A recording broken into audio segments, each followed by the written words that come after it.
Buddy, put that thing back in its holster. We haven't gone anywhere. I don't understand. Check out the MichaelDukesShow.com for information on how to get access to the podcast. Welcome to the party, pal. The Michael Dukes Show. I have 2 guns, one for each of you. Firearms Friday. As Thomas Jefferson stated, it is the right and duty of the people to be at all times armed. Say hello to my little friend. I say that the Second Amendment is, in order of importance, the First Amendment. The right to keep and bear arms is the one right that allows rights to exist at all. The Michael Dukes Show. The right to keep and bear arms shall not be infringed. Firearms. From my cold, dead hands. Friday. Take my rifle, this is my gun. This is for fighting, this is for fun. Firearms Friday. Firearms Friday. Your chance to sound off on issues of a 2A nature right here on the Michael Dukes Show. Broadcasting live around the world at michaeldukeshow.com, where you'll find links to not only the audio-only live stream, but also links to our socials and our simulcast sites, including Facebook, YouTube, and Rumble. I mean, we're trying to take over the world. We're not quite there yet, but we're working on it. And, of course, also live around the state of Alaska on this, your favorite radio station and or FM translator. Good morning, my friends. Firearms Friday, of course, is that one day a week where we get to dedicate it to the Second Amendment, talking about it. Just think of it as my weekly therapy session, right? I mean, that's what it is. I need a little bit of, feel good. And so I want to talk about the things that I want to talk about. And here we are. Joining us today, we got a full boat today. Darwin Nercesian is going to be joining us here in just a hot second. He's hanging out in the green room, eating all of my virtual donuts and drinking my virtual coffee, which is kind of discouraging, man. Just discouraged. Don't eat the sprinkles, man. Those are mine. We're going to talk with him about some of the latest and greatest, including a report and his thoughts on the first 100 days, where we go from here, and what's happening in the world of the Second Amendment. He writes, of course, for firearmsnews.com. Then in hour 2, we're going to pick it up with TopShot Chris Cheng from season 4 of the History Channel show TopShot. We'll be coming in and talking with him, coming in hot and talking with him about all the big news of the day. And then we will finish up, of course, at the end of the show today with Willie Waffle from wafflemovies.com. On Monday, we've got David Boyle coming in to talk with us about, some of this mathematical shenanigans from the Anchorage School District and their asks for money and what's going on there. And there was something else on Monday, but I've already forgotten what it is because I have a mind like a steel trap. So we're going to continue on. Let's just dive into it. Let's do it. Let's talk about some guns. Darwin Nercesian joins us here this morning to give us the latest, the greatest, the rundown. Hello, my friend. How are you doing this morning? I'm good, Michael. How are you doing? Great to see you. Good to see you, my friend. Thanks for coming on board and joining us. Yeah, it's Friday, man. It's Friday. It's the one day a week we all look forward to. We just wanted to be here. So we're waiting for the weekend. And this is, for me, the perfect kickoff for every weekend is a little Firearms Friday talk. So it's good to have you with us.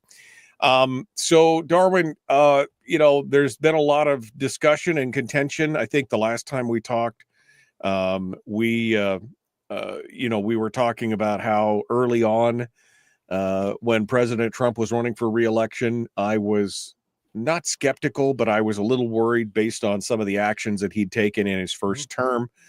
And then we saw some of the things that happened after he took office, Pam Bondi and some of these other things. So there was always that question mark of, was he just paying lip service to the Second Amendment, or was he, had he truly had a foxhole conversion? Obviously, after his assassination attempt, there was some speculation that he would, change gears, but it seems like, he just kept the faith. So what's your take here and watching all this, reporting on it, seeing what's going on? What's your take on the president and his first 100 days Is it good? Is it bad? Could it have been better? Could it have been worse? Give us your full rundown here in your mind. Well, I've gotten a little bit of whiplash, to be honest with you, just from, thinking one way, then seeing something that makes me think the other way, and then going back the other way, and I'm a writer who is somewhat critical of these politicians, whether it's the president or, Congress or the Senate, governors, whatever, state legislatures. So I like to give credit where credit's due, because I think that, obviously speaks to my own credibility as a writer. So I will say that I was a bit iffy going into it, just because I don't tend to judge things based on people's promises, but based on their history. And so I was skeptical with Pam Bondi coming in as Attorney General. And, in the beginning of this whole thing, we were seeing executive orders about, bringing back plastic straws, which is fantastic, by the way. I'm not a fan of paper straws. And, other things that were more important, like, keeping women safe by not letting biological men compete with them in sports. And, watching all these things go by in the beginning and not seeing anything on the Second Amendment, that was very difficult for me. And then when I saw the February 7th Second Amendment executive order, okay, there was hope there. Then that got delayed. The Pam Bondi's report got delayed, and it seems like we haven't seen that report yet from Pam Bondi, which feels troublesome. But it also, when you look at the news and everything going on, it also feels like maybe she's already started getting to work on that, considering she's investigating the LA County Sheriff's Department for delays in CCW processing, and other states are now requesting reviews from the Department of Justice. So, they've done other things as well, as far as like back out of legislation on certain gun cases, decide not to seek cert on the Bryan Range case. So it's hard to say. It seems very much like they do want to stick to a pro Second Amendment attitude, but I feel like there's a difference between people at that phase of their commitment to the Second Amendment and people like us who have it sort of ingrained in ourselves. We still see some hesitance and some resistance when it comes to certain things. Like it seems to me the Trump administration and the DOJ is still feels like the Second Amendment doesn't cover machine guns, and it absolutely does. Right. So, it's there's some good stuff going on. I just don't think I don't think we're at that stage where we can say, hey, that we have a full commitment to the Second Amendment here. Right. I feel like there's a prioritization problem. I feel like that the effort is there, the will might be there, but it's mostly at this point, it seems to be a prioritization problem. We got more pressure and more work being done on changing the Gulf of Mexico to the Gulf of America than we did on what's going on with the Second Amendment. I'm not opposed. I don't care one way or the other, but to me, again, that seemed like a pretty small thing compared to a constitutionally protected right. And so, but I'm excited. I was excited about the Second Amendment task force, or the Second Amendment executive order. I was excited that Bondi was going to do the report. I was excited to see the Second Amendment task force thing. But like you said, we still haven't seen the report hasn't been made public. Maybe she did it.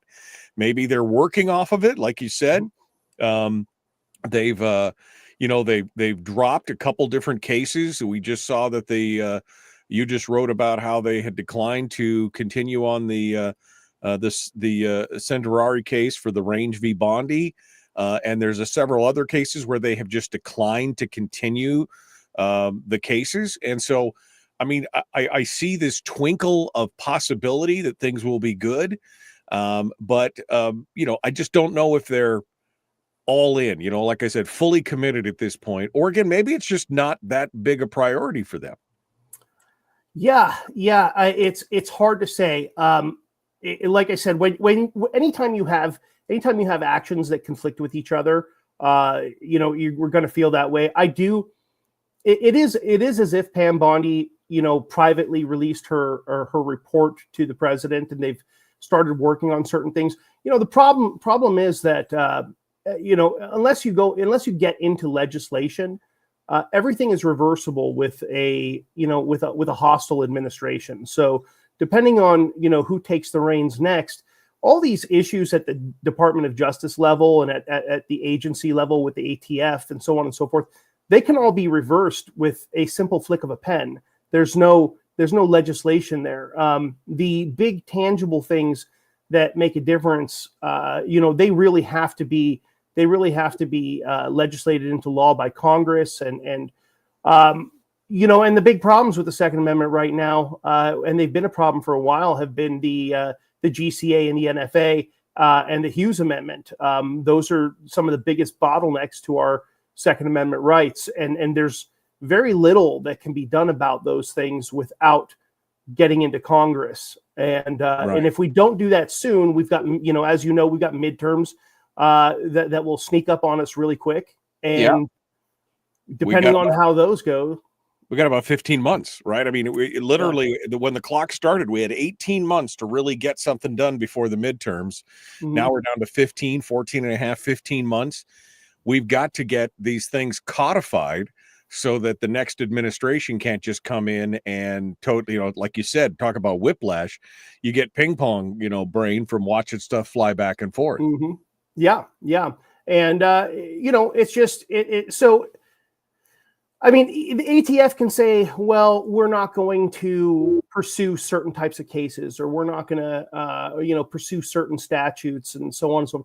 That's great, but that all changes really quick with another administration. So there's no lasting benefit or restoration of the Second Amendment, at that level. So, and typically when you have a conservative in office, midterms tend to go left. If you have a Democrat in the office, midterms tend to go right. So we'll see. I think there's a lot of speculation. People are focusing on tariffs now, and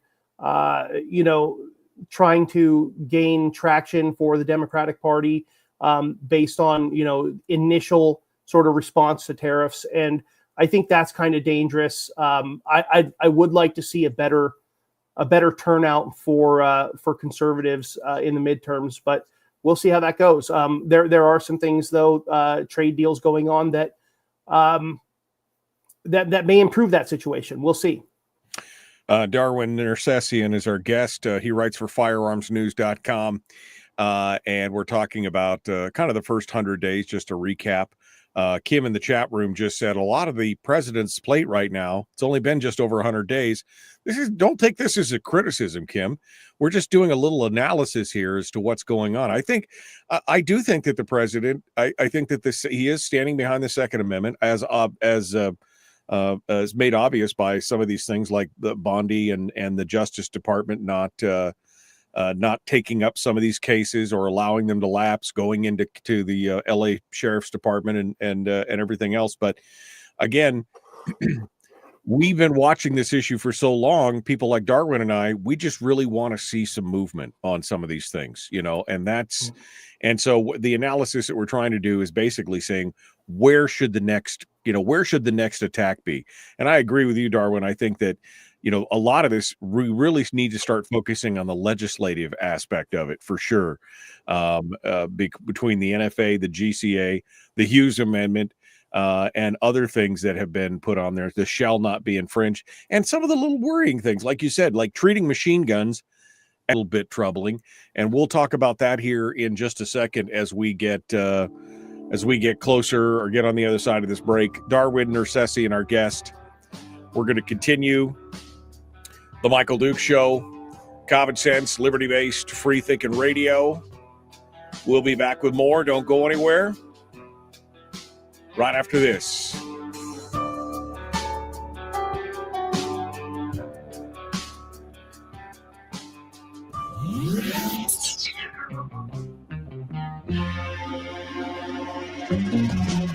Running on 100% pure beard power. Oh, also some coffee. We dip our beard in coffee. Nice beard. The Michael Duke Show.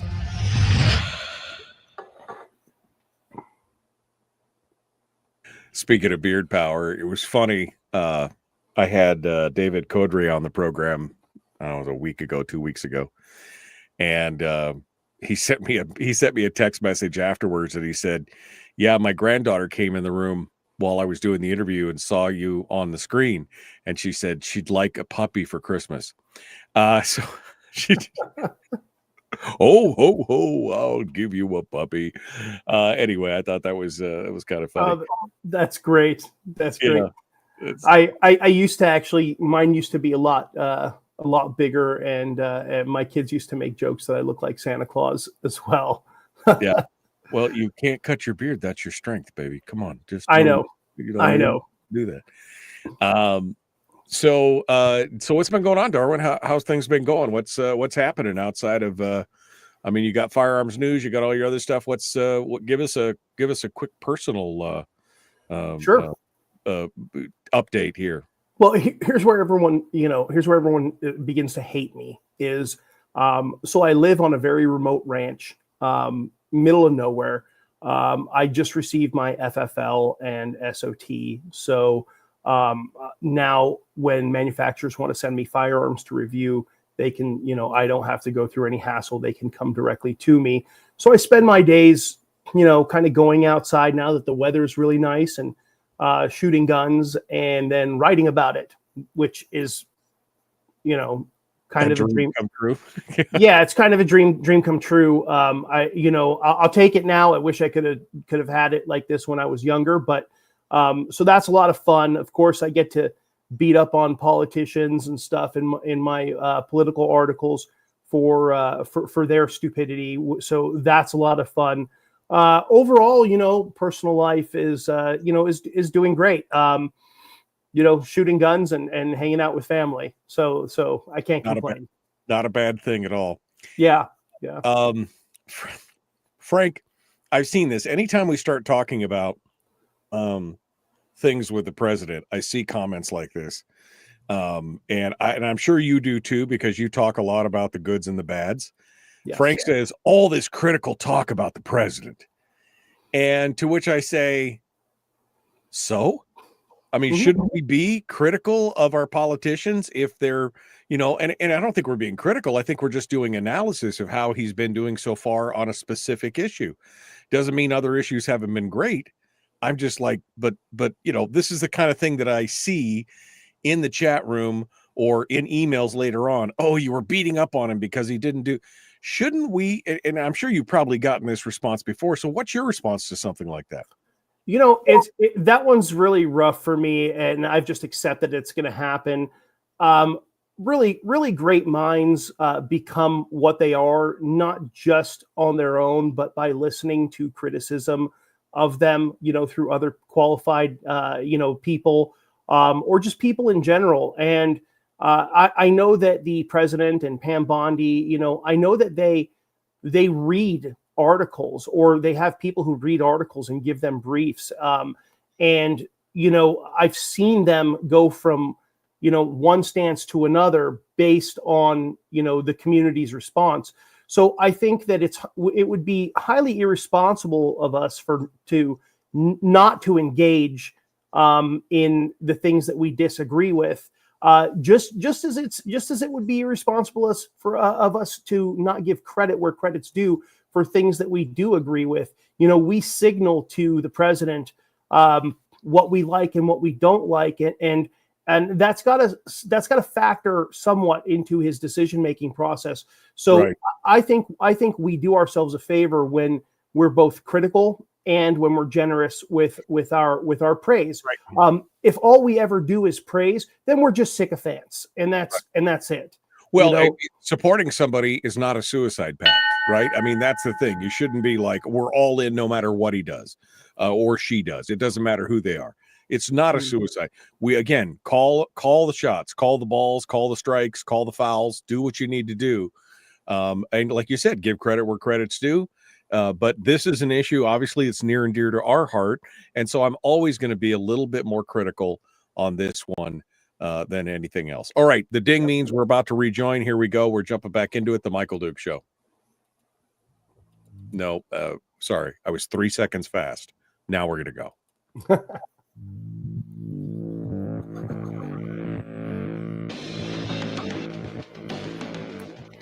What the hell is an assault weapon? You know, if we could just figure out how to get all of the murder guns and the attack guns and not keep selling those to people and just sell protection guns, I think that would be great and solve a lot of problems. Does this mean that if we hurt your feelings, you'd consider the Michael Dukes Show assault radio? Okay, we can live with that. Here's Michael Dukes. That's right. A man who has no murder or attack guns, only protection guns. Darwin Nercesian joins us this morning from firearmsnews.com. Excuse me. And we've been talking about the president's first 100 days and kind of where we go from here. So, Darwin, we were just talking about the effect of the machine guns and how one of the things that I've been disappointed in is that the administration is saying, oh, machine guns are not covered by the Second Amendment, when very obviously that was the intent. If you go back and read the Federalist, the Anti-Federalist papers, you read what they said in letters to each other. It was very obviously supposed to be military arms of the day, and it's pretty clear. And yet politicians seem to forget about all that backdrop. And because machine gun ownership in this country is so low due to government constraints, not due to popularity or anything else, just due to the fact that with the FOPA, the Firearms Owners Protection Act of 1986, when they restricted the purchase or ownership of any new machine gun, locking in place a list of only about 270,000 items in the state, it became a niche thing. It wasn't because people don't want them; it's because they just can't get them anymore. I mean, if you want to buy a 35-year-old Colt machine gun, you better be ready to write a check for $30,000 or $40,000, right? I mean, this is not an easy thing to do. Yeah, and for those not familiar with the Hughes Amendment, it's a real sneaky one because it didn't just, we don't just have machine guns available as an NFA item like you do with suppressors, short barrel rifles, and short barrel shotguns.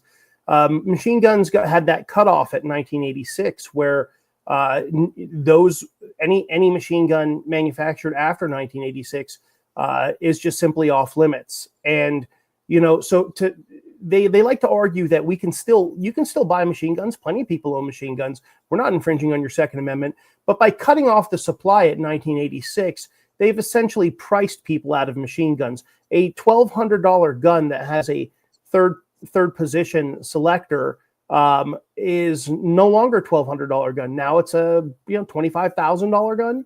I mean, if you're talking about an MP5, you might be talking $35,000, $45,000.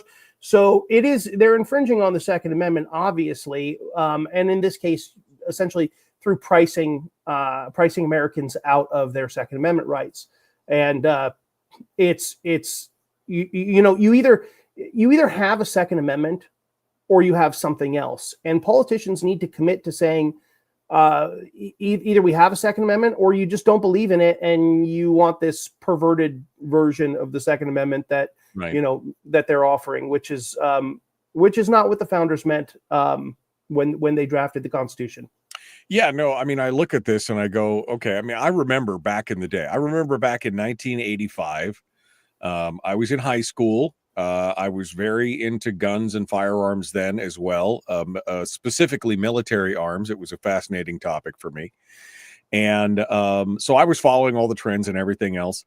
And I remember thinking I wanted to go to my dad and talk to him about buying, because at the time there was some kind of special on G3s, right? H&K G3s. Yeah. And they were $650 a piece. You could buy them for, and it was like, I really want one of these, but I'd have to obviously get dad to buy it and everything else. And I was thinking about that. I never did go talk to him about it because I was like, oh, but it was something I really thought would be cool to have and be able to go shoot and enjoy. Of course, that same G3 today is worth $35,000, right? And it's simply a function of the fact that they completely restricted the supply. I think more people used to be able to buy. I mean, back in the Boys Life magazine, they had, you want a Tommy gun? order it here, we'll send it to your FFL. I mean, it was like you could order it through the mail and have it show up. And we didn't have all the shootings and everything else. I mean, it's not the gun that's causing the problem. There's a cultural problem, there's a societal problem, but it's not the gun itself that was causing the problem, because people could mail order those things up. You could buy a Lottie, you could buy a Solitherm recoilless rifle, you could do all kinds of crazy stuff through the mail. But it's just such a change. I just wish they would go all in on this. Yeah. And have you noticed that the direction that crime has gone, especially violent crime, back then when you could get everything, I think there was less violent crime. And I'm not saying that they're directly related to each other, but it's just interesting to watch, the ebbs and flows. By the way, if you don't mind, I kind of wanted to respond to something to someone in the audience. Sure. So someone saying that lawful the people who have lawful machine guns are keeping others from obtaining affordable machine guns. There is something to that. There is a little bit of truth to that. There are people who have very, very valuable collections that would like to see them hold their value. But I will say this: I used to work for a gentleman named Robert Johnson at RTG Parts, and he was a fantastic boss, and it was a great place to work. And he has he has a lot of registered machine guns, and they're very valuable. They're worth a lot. And I asked him about this one day, and he said he doesn't care about the value. He does care about the value, just not as much as he cares about the Second Amendment. So I just want to recognize that there are a lot of people out there that do own machine guns that do care about the Second Amendment more than they care about the value of their collection. It's really, really it's insane to see or hear someone say that when you know how much their machine gun collection is worth. But I think it's admirable. And I just want to recognize that there are people out there that like you and I, when it comes to, you were talking about criticizing the president. I've voted for the president 3 times, and if I had to, I would vote for him again. But the idea is being firm-footed in your support of the Second Amendment, in your values and ideals. That's more important than a commitment to any one politician. And I see that in some of these guys that have these big collections. They're more firm-footed in their support for the Second Amendment than they are for the value of their collections. Darwin Nercesian is our guest from firearmsnews.com. All right. Well, Darwin, so we make you king for a day. You're emperor of the universe. What are the things, if you had the president's ear and you were in the room with him and said, sir, we need to look at this, and this, what are the things, what are the easy wins in your mind? What are the things that could be done easily, and what direction should he be going in your mind as you look at this? And then, you've been following it for years, obviously. What's your hot take on this? Oh man, you get me in trouble. So I really don't believe I don't believe there's an easy way. I think we have a lot of people in our government who are there to disrupt. They are there to subvert. And I know a lot of people are like, oh, hey, you're wearing the wrong hat. Where's your tinfoil version? But that's just what I believe through what I've observed over the years. I think they're there specifically to subvert our Constitution. And a lot of them, I believe, are there to hurt the United States of America, and not to see us move forward. And that's why, in many ways, I think we are moving backwards. I think there are things to do, but I don't think any of them are going to be easy. And I think what we have to do to start is to identify those subversives in our government, the people who are actually working for the greater good of maybe a different government or another country. I think we need to identify those people, and I think we need to see people get some shiny new bracelets put on and do the perp walk. And I know that I know what everyone's thinking right now. We'll never see it. It'll never happen, and that could quite possibly be true.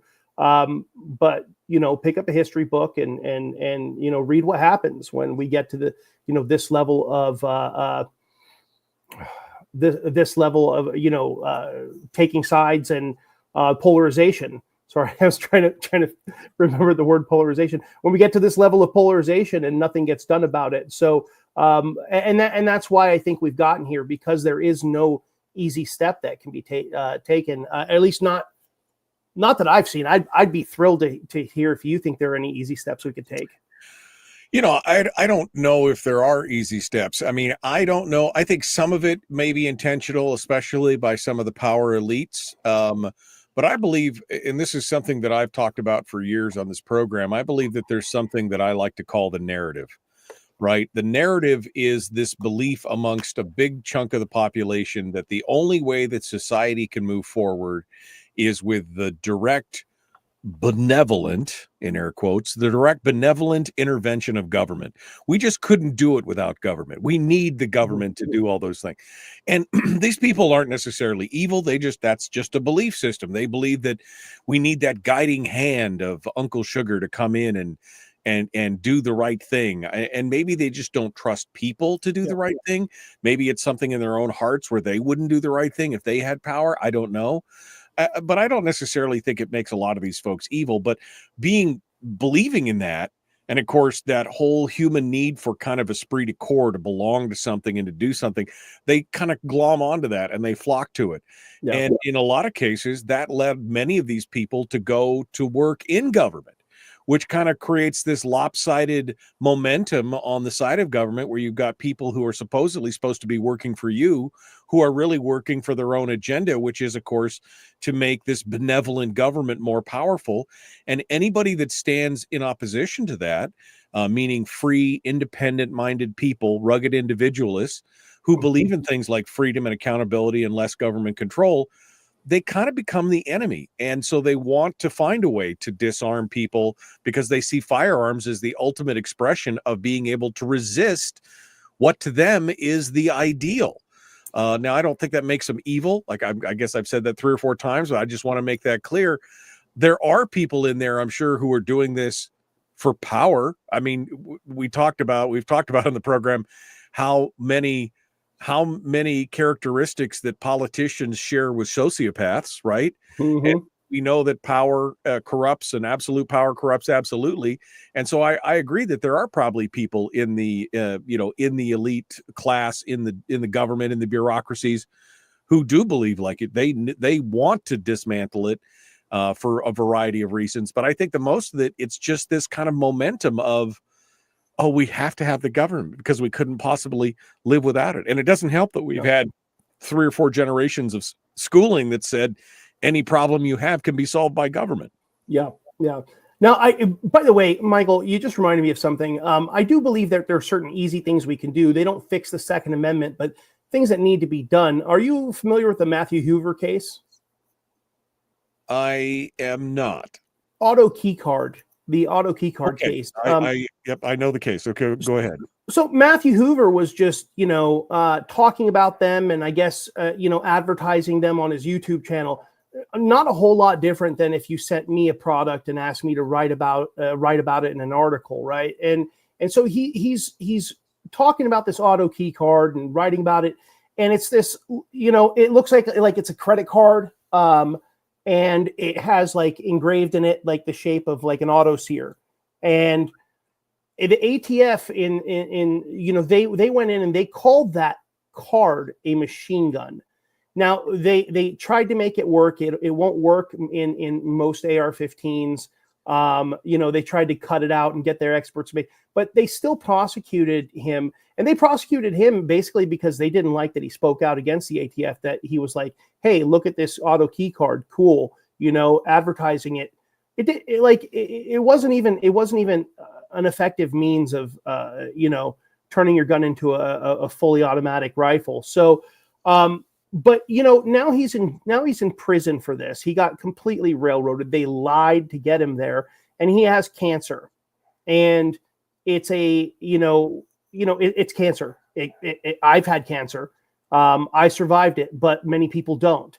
And I've actually, I've been thinking about writing a story about it, and I've been reaching out and contacting people within the U.S. Attorney's Office and the Department of Justice, and I even tried the White House, and I can't get anyone to comment. No response. The prosecutor in that case even said, hey, this isn't a big deal. He shouldn't get released, on compassionate release because he has cancer. Yet that very prosecutor delayed the trial when she herself had to go get cancer treatments. So there are easy things that the president can do to sort of help the landscape. But as far as meaningful changes to the legislation, I think that's always going to be an uphill climb. It always seems like even when we have a majority, you'll have like a John McCain in there or something like that will sort of side with the left and somehow mess it up for us. So that's why I think on that level things are difficult. But there are a lot of easier things to do, and I've seen the Department of Justice and the administration sort of delve into those things and initiate work there. But like in this particular case, this guy needs to be released. Yeah, no, I agree. Olafson, this guy, there's a handful of people that I can think of that were essentially railroaded by the ATF in these regards, and the Justice Department, and definitely something that we could talk about. We're going to continue here. Darwin Nercesian is our guest. Firearmsnews.com is where you go to read his writings. We're going to continue in just a moment. The Michael Duke Show, common sense, liberty-based, free thinking radio. Back with more right after this.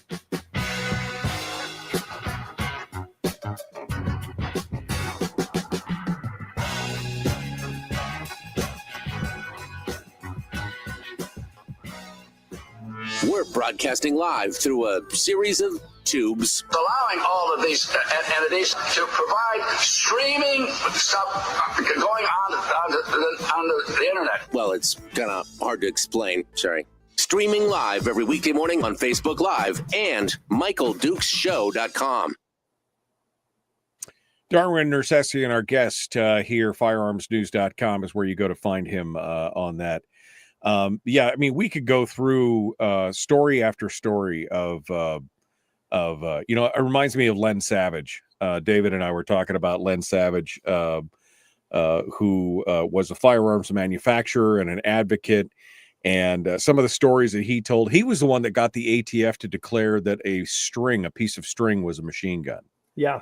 And the hoops and the mental gymnastics that the firearms branch has gone through over the years for some of these cases to basically take what was the latest one is that sailor who had he had de-wadded guns, and he also had some replica guns, and they basically took one of these replica, I think it was a Sten, a replica gun that was not a real gun, wasn't made to be a real gun, wasn't forged, or it was cosmetic.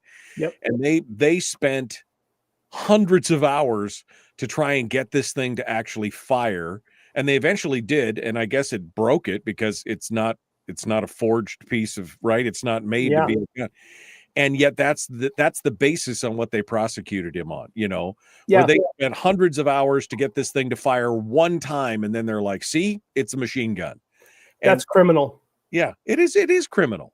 It's like this whole idea of readily convertible, right? Readily convertible. If you've got a full machine shop and a gunsmith's knowledge and, 53 hours and $100,000 worth of support behind you, sure, you could turn anything into a machine gun. Yeah. And that's essentially what they're doing. They're taking things like that and making it happen. What's funny is so the ATF lost in court on the FRT issue. And there's I don't know if you've ever played with those, and that's for folks who don't know, that's a forced reset trigger. Yeah. And now so being the gearhead that I am, like I'll talk about gear anytime I get a chance. Delta Team Tactical, have you seen the release of their FRT? No, I haven't. So it's great because I stayed away from the older ones because I didn't want something that just goes from safe to FRT. I wanted something that goes from safe to semi FRT, and that's exactly what Delta Team Tactical's FRT does. And it's interesting because it allows you to shoot semi-automatic in a manner that is fast enough to mimic the rate of fire of a machine gun, but it's obviously not a machine gun. It's been declared that in court.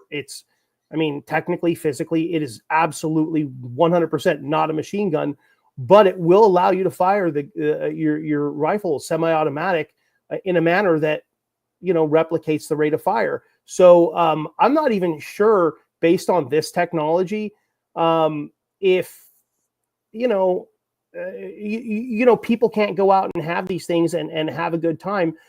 However, I'm not big on consolation prizes, so I think we should get back to the Second Amendment and make machine guns available like the founders meant them to be. Yeah, no, I mean, I have been a huge fan of repealing the NFA forever. I mean, I still don't buy into the whole justification that Congress still has the ability. I know Congress has the ability to levy tax, but the whole tax stamp issue and everything else. Okay, fine. Even if we left that in place, the idea that somehow, that machine guns should be off the list because they're extraordinarily dangerous. We never saw, up until that point, the only machine gun that had ever been used in a crime, a registered machine gun, was used by a law enforcement officer, a criminal law enforcement officer. Private citizens weren't taking their registered machine guns out and doing crime with them.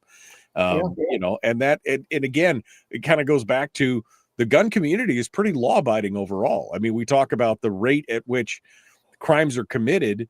Concealed carry holders commit crimes at a lower rate than the police.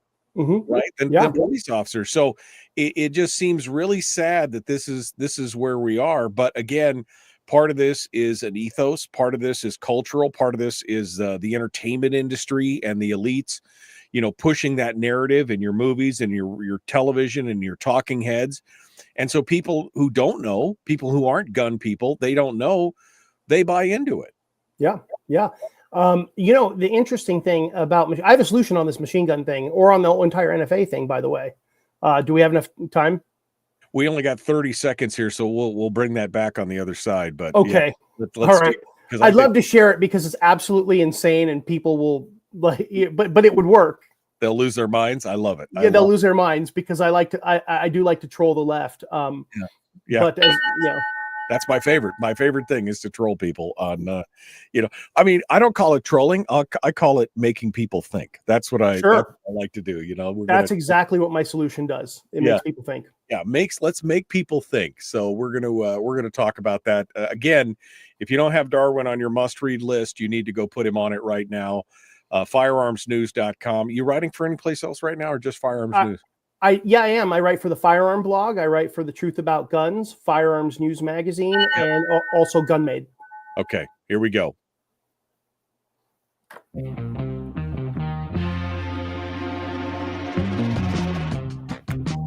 What the hell is an assault weapon? Does that mean that if we hurt your feelings, you should consider the Michael Dukes Show assault radio?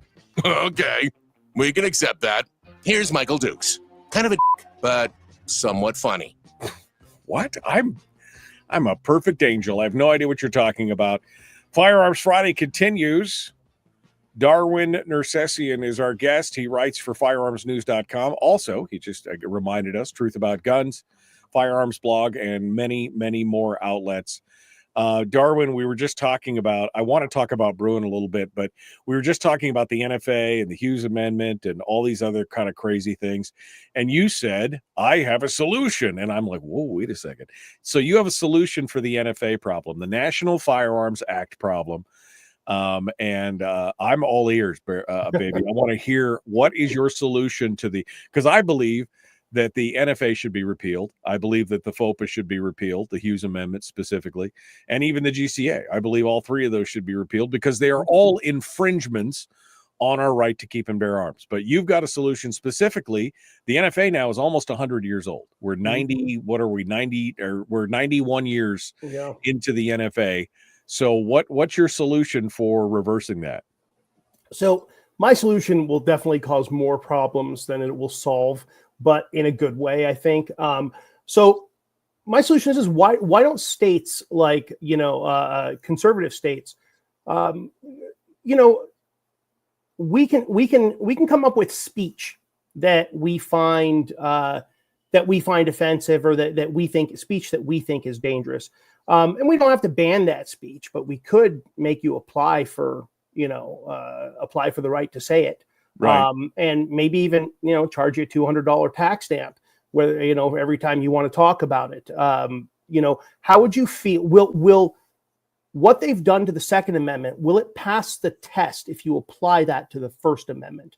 Or will the left be up in arms and screaming First Amendment, freedom of speech, freedom of expression, freedom of the press? Let's take what they've done to the Second Amendment, apply it to the First Amendment. Start, you want to talk about transitioning or whatever left talking points they have that are stupid today.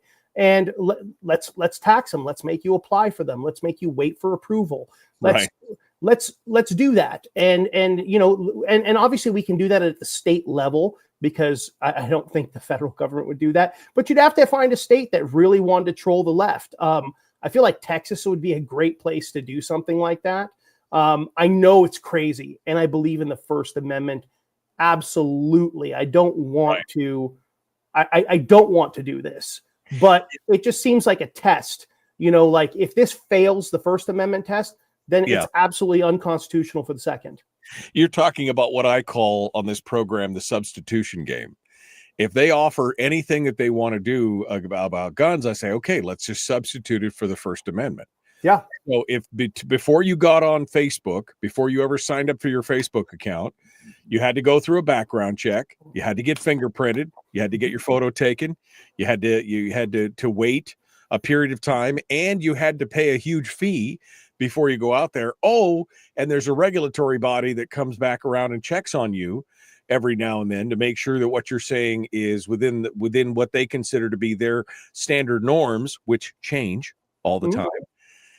What would people do? People would lose their mind. They don't think about it. It was one of the things, and that actually just kind of dovetails nicely into the Bruen decision, because it was one of the things that basically that Bruen decided. Heller, McDonald, those cases started it, but Bruen basically said the Second Amendment is a primary right. It's not a secondary. It's not an afterthought. It's not anything else. It is a primary right up there with the First Amendment and everything else in the Bill of Rights. But they were treating it as if it's some kind of afterthought or a second-class right. If you start applying those same laws to, your ability to not incriminate yourself, or to be secure in your possessions in your homes, or your belief in religion, or, what if you had to pay money to be able to join a specific church, or if you had to get a background check to be able to worship who you please? I mean, these are all part of the problem. And like you said, people would lose their mind. I don't think it would ever go anywhere, because there'd immediately be a constitutional challenge. And at that point you could say, well, wait, this right over here, you're regulating. But that constitutional challenge, does that not create precedent? Because I don't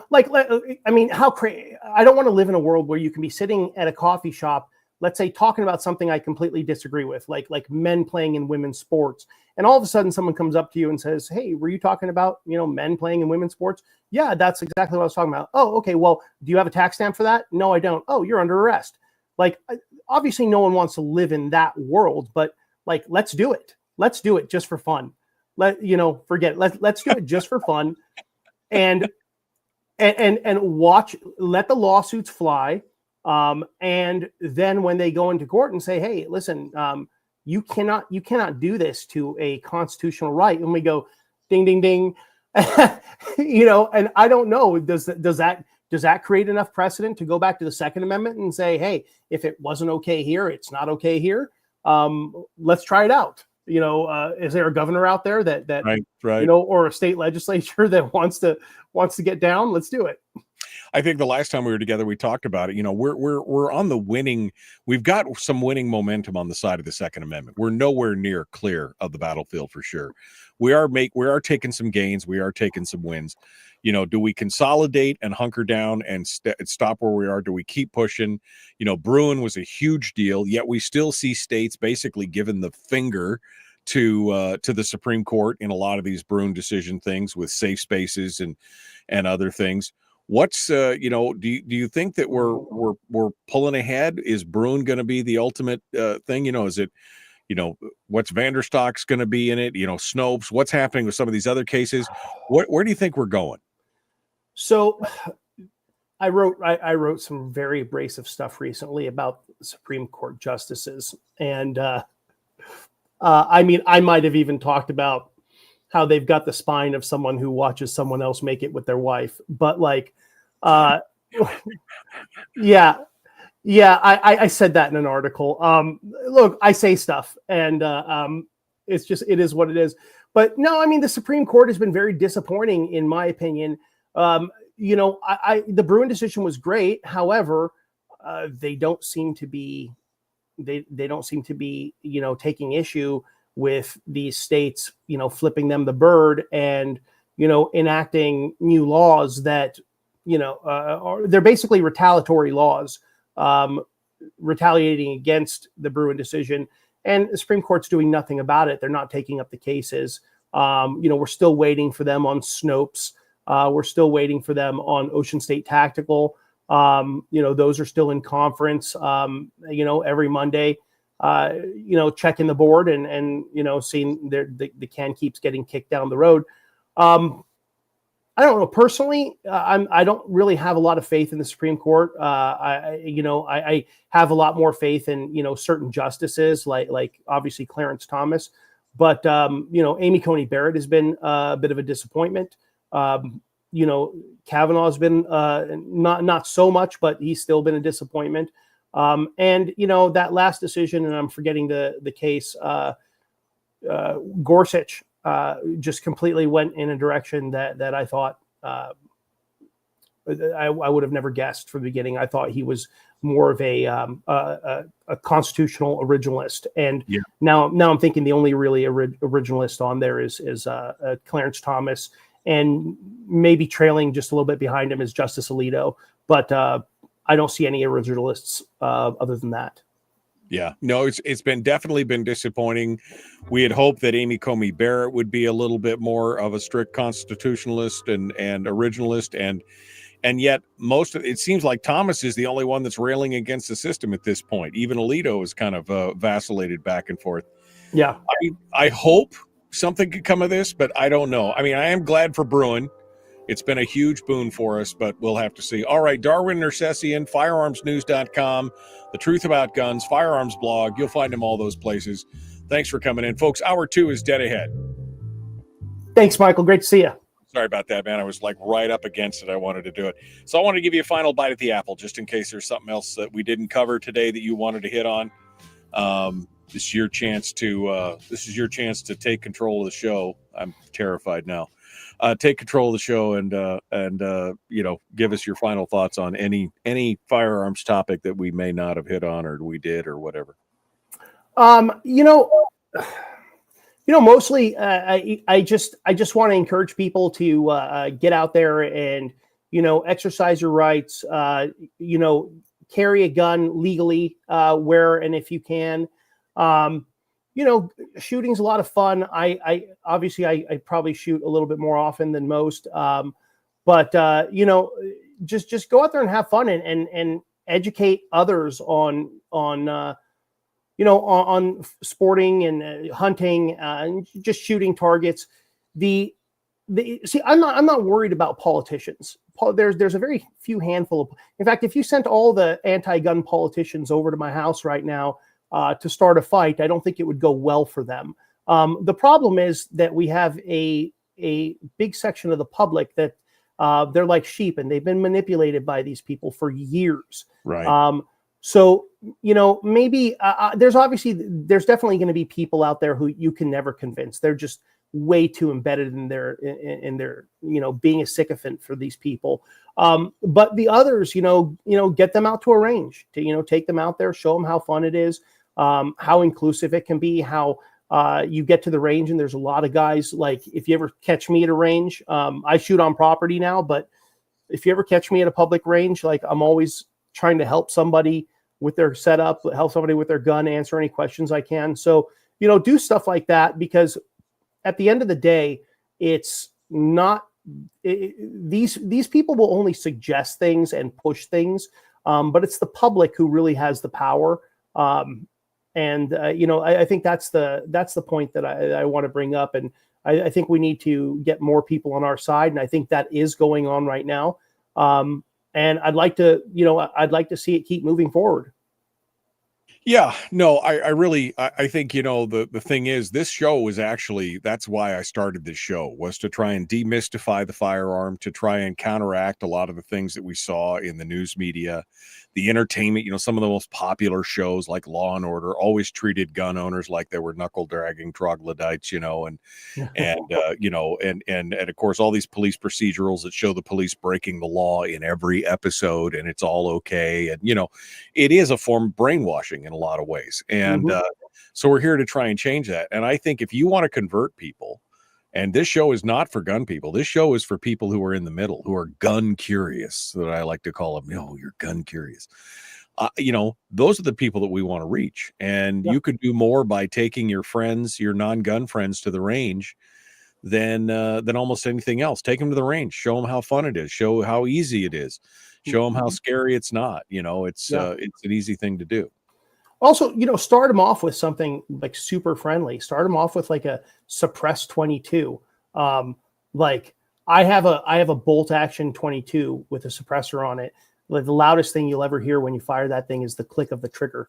But there's no recoil. It's not loud. It's not intimidating. It's super fun. You start them off on something like that, and then they say, hey, what's after this? So, like get them in there and with something fun, something that's not so scary. Don't take them out with like a 338 Lapua the first time you take them shooting. I think people really enjoy it. It's like golf, but a little bit louder. Yeah. No, I mean, when I did training, the best thing to do, we'd take him out and we'd have like, little Ruger 626s and 22, right? Instead of, you're not shooting 38s or 357 or 44s, or we all love the fail videos where they get this, 78-pound woman and they hand her a Desert Eagle or something, or a, 454 Casull. And you're like, ha, ha, ha. That's not fun. It's not teaching anybody anything. Give them a 22. Even an AR is not a bad rifle for somebody who's a regular sized person. I mean, give them, or drop in, a Black Dog, a Black Dog or Spike's Tactical 22 bolt carrier. I've done that and shot 22 through the AR. Yeah. It's a great way to encourage people. And once they see it, and especially if you get them to like ring steel or something like that, that's got that visceral feedback. Yeah. I mean, they love the people just like, oh, this is so much fun. This is so much fun. They love the sound of that steel.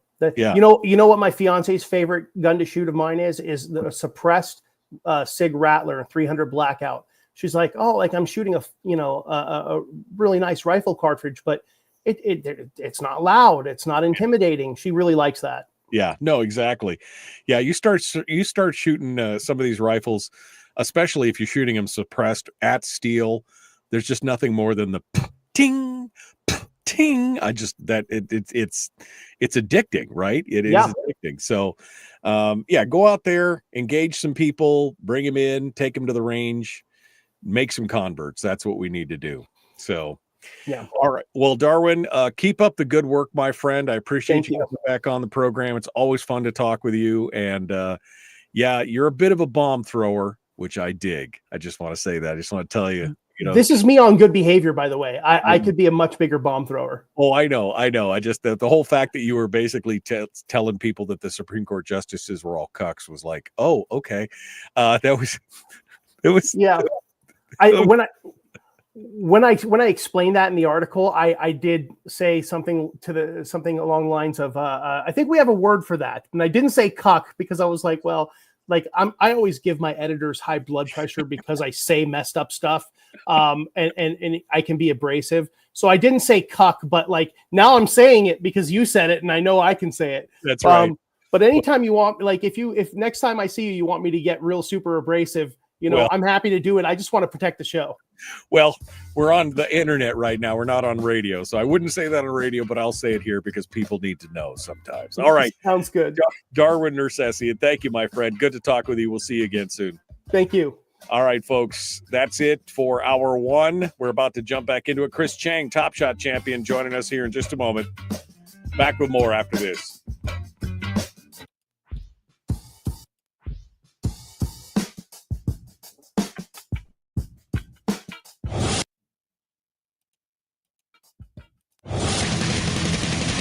Whoa, buddy. Put that thing back in its holster. We haven't gone anywhere. I don't understand. Check out the MichaelDukesShow.com for information on how to get access to the podcast. Welcome to the party, pal. The Michael Dukes Show. I have 2 guns, one for each of you. Firearms Friday. As Thomas Jefferson stated, it is the right and duty of the people to be at all times armed. Say hello to my little friend. I say that the Second Amendment is in order of importance the First Amendment. The right to keep and bear arms is the one right that allows rights to exist at all. The Michael Dukes Show. The right to keep and bear arms shall not be infringed. Firearms. From my cold, dead hands. Friday. It's my rifle, this is my gun, this is for riding, it's for fun. Firearms Friday. Firearms Friday, baby. Your chance to sound off on issues of a 2A nature right here on the Michael Dukes Show. Good morning and welcome back to the program. Hour 2 of the it is the fastest 2 hours in radio. I mean, we just got started, man. We just finished up with Darwin Nercesian from The Truth About Guns and the firearms news. That guy, I love him, man. He just he pulls no punches and tells it like it is. We're going to have to do like an unplugged show one day where we're not on the radio so he can tell us what he really thinks sometimes. That'll be a fun thing. But we got a full show today, and we're about to be joined by TopShot Chris Cheng.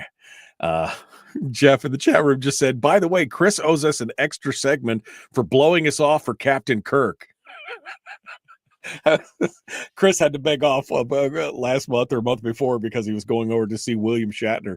I mean, hey, if I would take a day off if I had the chance to go see Captain Kirk. You know what I mean? I'd love to shake that man's hand.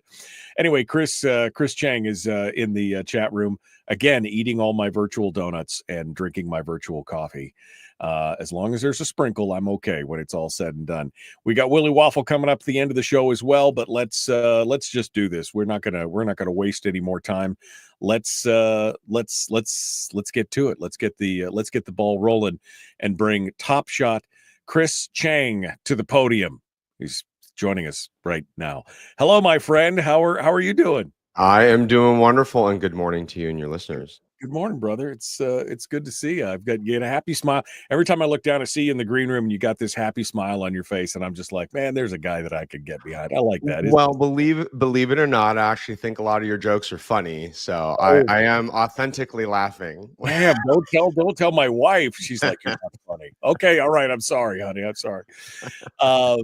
Chris, it's been obviously been a month since we talked, and lots of stuff going on. We're seeing lots of decisions in courts, and we were just talking with Darwin Nercesian about the first 100 days, and I think you and I kind of touched on that a while ago. We were getting close to it and everything else. We've seen some new cases. We've seen the DOJ now declining to proceed in the Range v. Bondi case, which was another one of those cases where a guy had been convicted of a nonviolent crime, 25, 30 years ago and was trying to get his gun rights restored. And now the DOJ is not going to pursue him anymore and all these. So what's on your mind? What's the state of the gun culture today in Chris Cheng's mind? Where are we at? Are we, are we winning? Are we losing? Has the president done enough? Is it, where's the report from Bondi? Where's the, give me your, put a finger on the temperature here. Tell me where we're at. Yeah, I think, for me, it feels like we're making some decent progress at the federal level.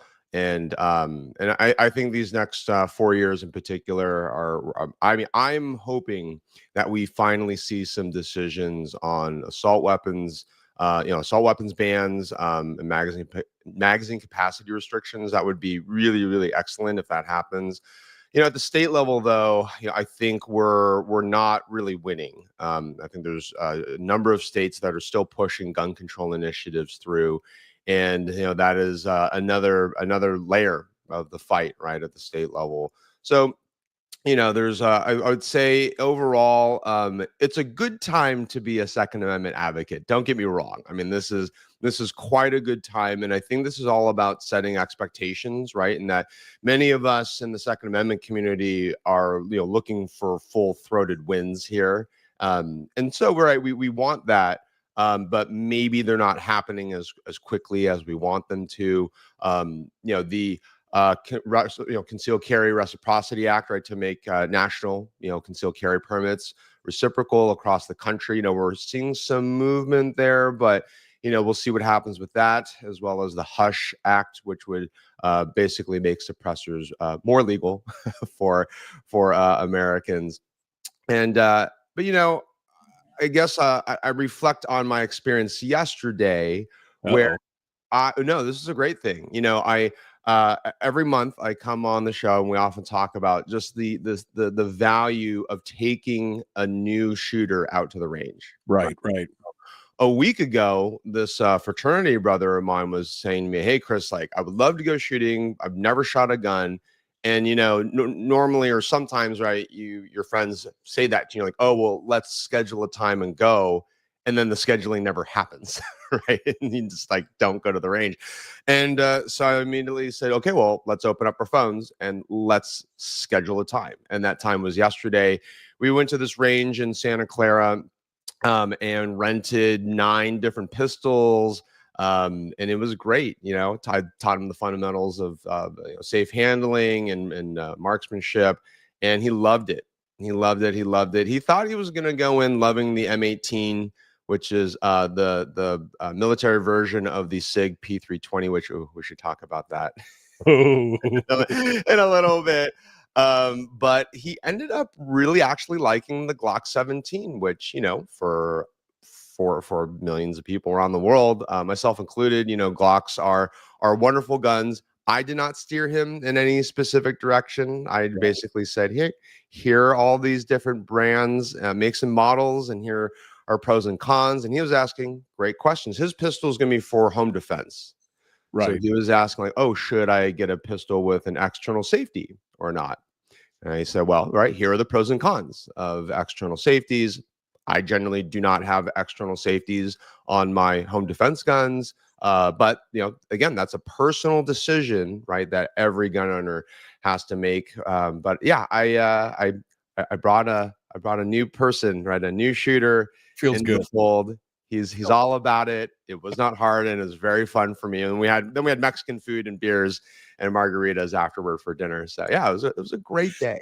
It's always more fun when you have beers and margaritas first. No. But no, I mean, doesn't it feel good though? It feels good when you're able to expose somebody to something like this. And it sounds like this guy had a pretty good attitude going in, but what I found to be most rewarding is when somebody is kind of ambivalent or even maybe a little scared. I've taught classes where you've got a gun open on the counter, a revolver that's obviously empty and open and just laying there with the cylinder out. And I've had people, I had one woman, she burst into tears. I was like, pick it up and she just burst it because she's afraid of it.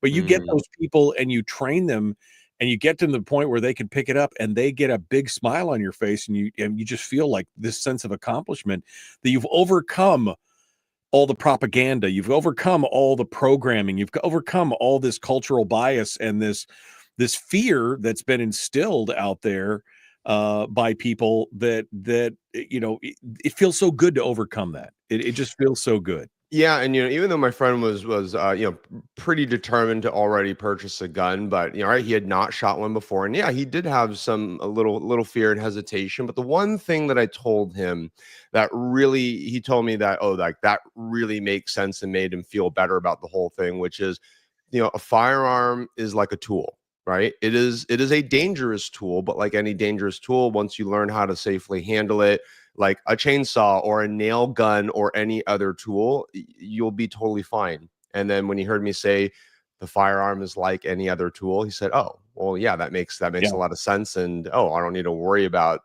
he just wasn't as afraid. So Yeah, it's good. no, I've often likened it up here. We use chainsaws a lot up here, and I've often likened it to say, look, and I've used this in a class. I've said, look, I'm not going to hand you a running chainsaw and point you to a pile of wood and say, go buck that up if you've never touched a chainsaw, because it is a dangerous tool. You can hurt yourself very badly. You can kill yourself with it if you're not careful.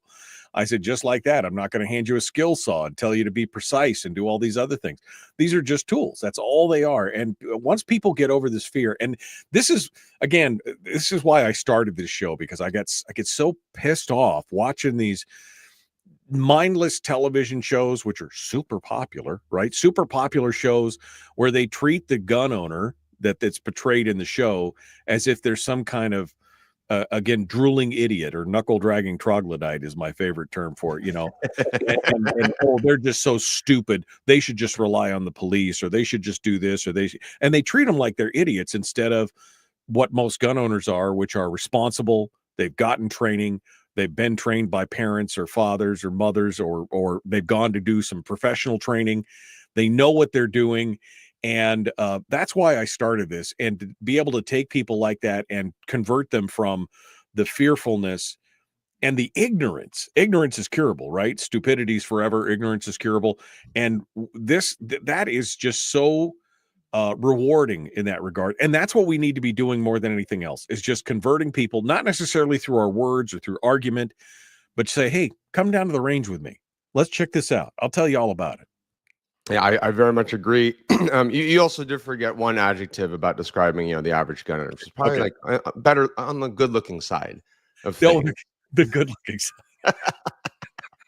That's us. We're just good-looking. That's how it is. Yeah. Oh man, all right, Chris. What else you been doing? What else? What's the hotness for this month here for Chris Cheng? Well, yeah, so in California, we recently had a gun control law suspended. So, we had this restriction where you could only get one firearm every 30 days. And at the moment, it's been successfully challenged in court, but the gun control law is just suspended. So we now have this window of opportunity in California back to the way it was, where you can get as many firearms as you want, right, in a single transaction, which I'm sure for Alaska listeners, you're like, what is going on in California? Right. Yes, that is exactly the question to be asking. So I think I'm going to be contacting Glock and my friends at SIG and just getting like a lot of guns. A lot. I could just picture Chris backing his pickup truck up to the gun store. Just load it up. I'll tell you when to stop. You know? Exactly. You're just gonna keep on loading all sorts of pistols and rifles and shotguns and everything. But his Visa card's gonna go ka-ching at the end of it. Man, that was tough, man. But so back to the P320. Right. So for listeners who may not be aware, right, the SIG P320 is it's a very popular pistol. There have also been some technical problems with it over the past years, with accidental discharges of the guns loaded and in a holster is often like the common report, right? That there's a loaded and holstered P320 and it just goes off, right? And it's sort of unclear. Hey, is this user error? Is it the faulty holster? Is it the faulty gun? SIG is, I would say, not been handling the PR piece of this like super well. No, we covered this last week. When you see a video of a police officer lay his P320 on the bench at a gun range, walk 2 or 3 feet away to talk to his buddy, and it goes off on the bench, we've got a problem, right? Yeah. And SIG is like, oh, it's no problem. We don't have any. This is, their handling of this has been very poor for sure. And I think SIG is a great brand. Don't get me wrong. It's a great brand, but everybody makes mistakes. At some point, you got to go, oops, our bad. Let's fix it. And like you said, especially since the M18 is in service around the world, that raises, I mean, it's not 100% the same gun, but it raises questions of, do we have a problem? Do we have an issue there? And it definitely is troubling. Yeah, and so one idea that I've been toying around with is asking SIG for like maybe 3 or 4 P320s, and I want to like load them up, put them in holsters, put them in like a secure location, and then put a live camera feed that we will just watch.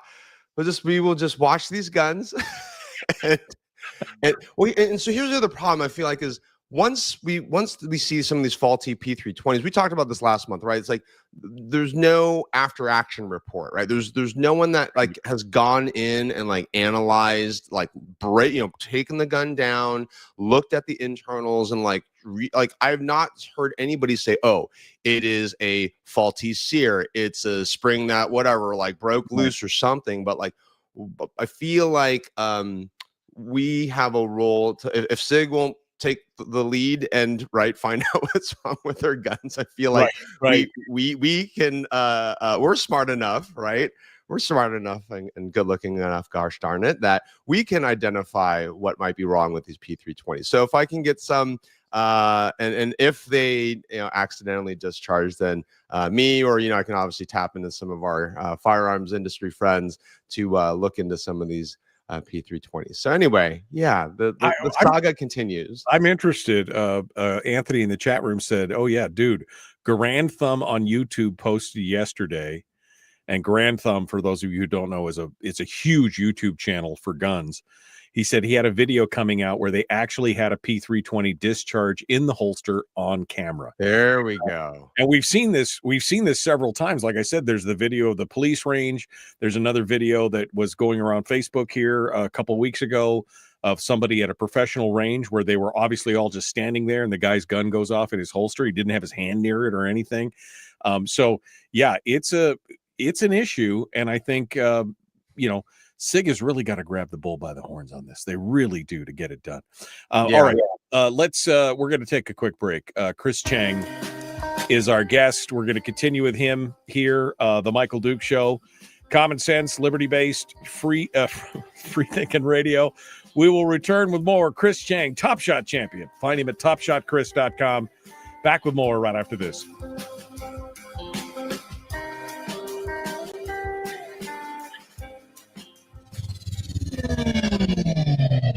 Your mental suppository. The Michael Duke Show. My mental suppository. Yeah. Wow. I am your mental suppository. I'm gonna clean you right out, man. It's gonna that is quite the line. I love it. I haven't played that for you before. I've had that language for like 12 years or something. Yeah, your mental suppository. That is excellent. Cleaning you right out. Yeah, dude, I don't know. I mean, I don't know what, like I said, SIG they make really good guns. They always have.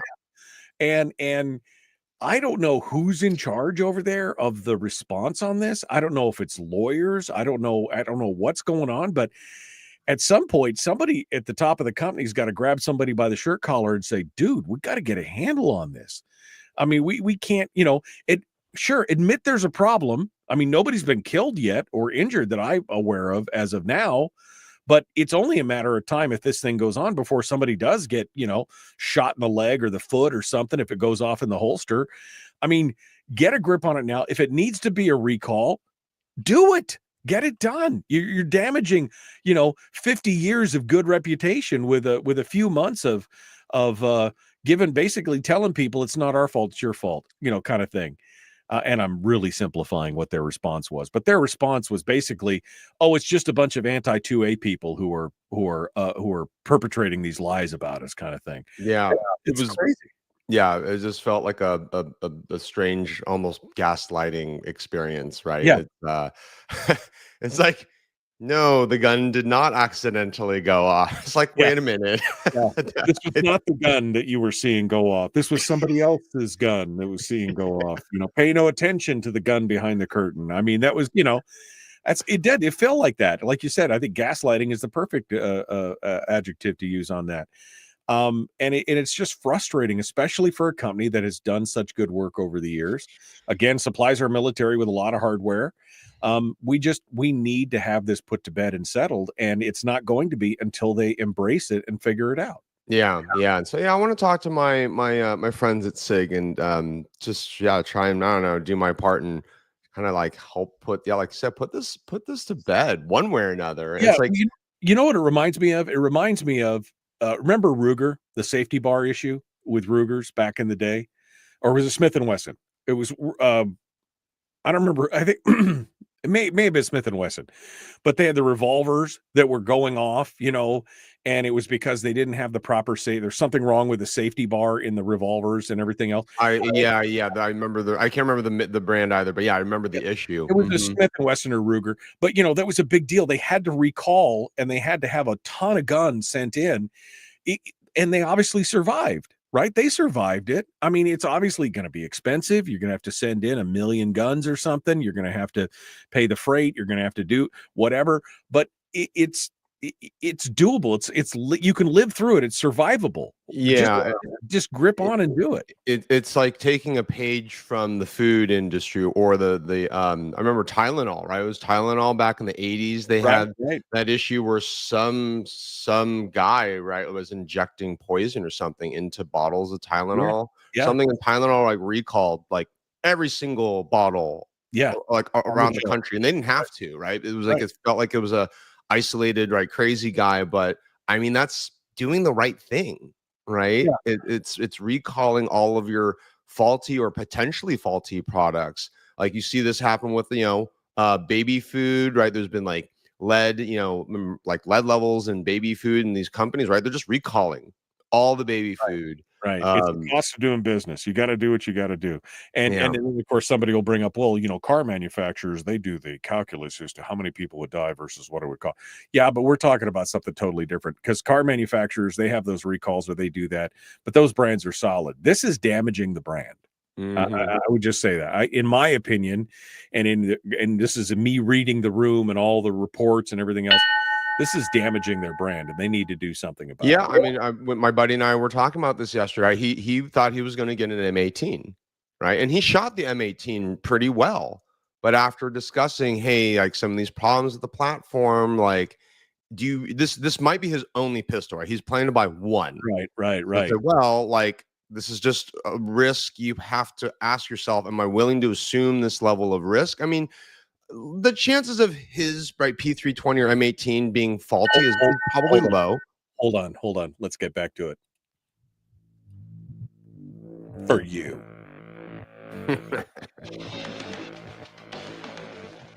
What the hell's an assault weapon?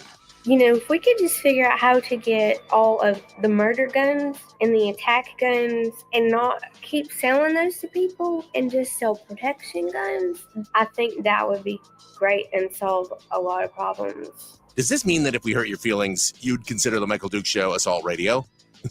Okay, we can live with that. Here's Michael Dukes. Yeah, buddy. That's right. Protection guns. What we're all about here on this program is protection guns. Absolutely. We were just continuing to talk about the SIG response. And you're right. Somebody because Chris brought up the Tylenol poisoning back in the I think late 80s, early 90s. And he said, Brian says, Tylenol's response remains a classic study in crisis management in marketing courses. If you go take a marketing course and they talk about crisis management, they didn't have to recall all the Tylenol because it was an isolated case. Some nut job was dumping poison in Tylenol in one place in one geographic area, but they recalled it all. And it probably hurt them, but it did more for their, they did more for Tylenol in the long run than ever before. And I think that this could be it. And you were saying your buddy that you took the range was thinking about an M18 because he's only going to buy one pistol. But again, not to be too punny, but do we want to play Russian roulette at this point with the potential? If you're only going to buy one gun and you know that this model of gun has the potential for maybe, possibly, potentially, failing at some point. Yeah, no, you're going to go with the one that will last a lifetime and you can pass on to your kids, and you're not worried about will it just jump out of the holster and shoot somebody kind of thing. This is an issue, and I think this should be the case study in what not to do at this point. Yeah, and I think SIG probably lost a customer, right? My friend he was leaning towards the Glock 17 at the end of our day. And so he's going to give it a think. He's going to go, do some internet sleuthing and just sort of read more about all the things. So yeah, my very first pistol was a SIG P226. So I love that gun. That platform's amazing, and I will always have an affinity for SIG. Right. And they make great products, but yeah, like we just need to. They need to get a handle. Yeah, on this one, like you said, there's some notable brand damage. It's our military's right, sidearm of choice now at this point. So yeah, they got to do something. You were just talking about your friend. We got about 6.5 minutes here. We were just talking about your friend and going to the range and trying all these pistols, and it made me think. One of the things one of the common questions I get on this show, because most Fridays we take questions from phone calls, but one of the questions is, what pistol should I get for self-defense? What pistol should I get? What pistol should my wife get for what? And in what you did sparked something in me, because I've always said you need to go to a gun store or to a range. We don't really have any ranges here where you can go rent a bunch of guns. So usually go to the gun store, and I said just have them, put them in your hand and feel them. Yeah. Right. Mm-hmm. And you'll find one that you pick up and it goes, aha, that feels like it's an extension of my arm. Some of them feel like a block of wood. Some people don't like Glocks. I like Glocks. Some people don't. They pick it up and they feel like this just feels like a chunky, And is that kind of the practice that you go through as well? Like it has to feel good in your hand? Absolutely right. So I always tell new shooters and first time gun owners that anybody who says, oh, you should buy blank, Glock or like that's really bad advice, right? I don't think anybody can just tell another person like you should just buy a Glock, because like you said, everybody experiences the gun differently. So as an example, yesterday, right, we were shooting like the CZ 75B, which is a heavier gun. Right. We were shooting the M18, right, which is it's a heavier gun. I thought my friend was going to like the heavier guns, right? But when he shot the Glock 17 and the Glock 19, his first reaction was, oh, these are like lighter and they're easier to hold and control. And that's like so subjective, right? There's no right answer. And I can't tell anybody, oh, you should have a heavier gun or you should have a lighter gun like that. That's just like not something that I can give advice on, right? That is such a personal choice. So yeah, even if you're just at the gun shop handling the weapons, dry firing it, and he also, my buddy, made comments on the texture, right, on the grip texture. Right. He didn't like the M18 grip texture. I said, well, don't worry so much about grip texture, because there's lots of things, both cheap and expensive, right, that we can do, right, for grip. But it was still very useful for him to be not just holding these guns, but right, shooting them and experiencing them. Like, oh, the location of the safety. We were shooting the Beretta 92. The safety is in such an awkward location. I do not like the location. Never right. And so I was talking to him about, well, look, if you're going to buy like the Beretta 92 for home defense, and you're going to have the safety on, in a gunfight, you're going to have to remember to turn the safety off, and you're going to have to do this awkward, or use your left hand, right, to disengage the safety. But we were also having great conversations around. He's like, well, I assume that this, I should have an external safety because then I'll have the gun unloaded with a magazine nearby. I'm like, well, you could have your gun in that condition, but I said, okay, well, here are some other options. Right, loaded, not chambered, or loaded and chambered. And he, I've talked him through the chances of, the most likely time that your house is going to get broken into is at nighttime. You have to assume you're going to get woken up. You're going to be disoriented. It's going to be dark. And do you really want to have to fumble with loading a magazine, charging it, turning the safety off? These are all just like steps that are increasing your risk of failure. And I said, you just have to ask yourself, are you going to train enough, right, to make sure you know all of your steps, or are you just going to accept the risk, right, that you may fail? Chris just decided to stumble into the whole chambered versus unchambered debate, which is almost as big as the Ford Chevy debate, right? Although I think you and I both know the answer to what's the right way on that. Yeah. Oh, absolutely. Chris Cheng, Top Shot champion, season 4. You can find him at TopShotChris.com. We got to go. We're going to be back with more in a few minutes. Don't go anywhere. The Michael Duke Show, common sense, liberty-based, free thinking radio.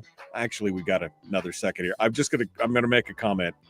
I got time to make one more comment.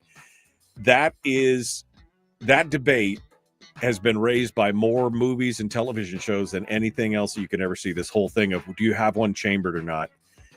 That is the most likely time you're ever going to have an accidental discharge with your pistol out of the holster is when you're in a high stress situation and you're trying to charge the pistol. You're trying to put one in the chamber because your finger's probably on the trigger when it shouldn't be, and you're stressed, and you're more likely to shoot than any other time in the world. That's what gets me on that one. All right. Sorry. I just wanted to have my final thought on that before Chris Cheng, hold the line for a second. Folks, we are out of time. Willie Waffle's up next. We got to go. The Michael Duke Show. Common sense, liberty-based, free thinking radio. Back with more right after this.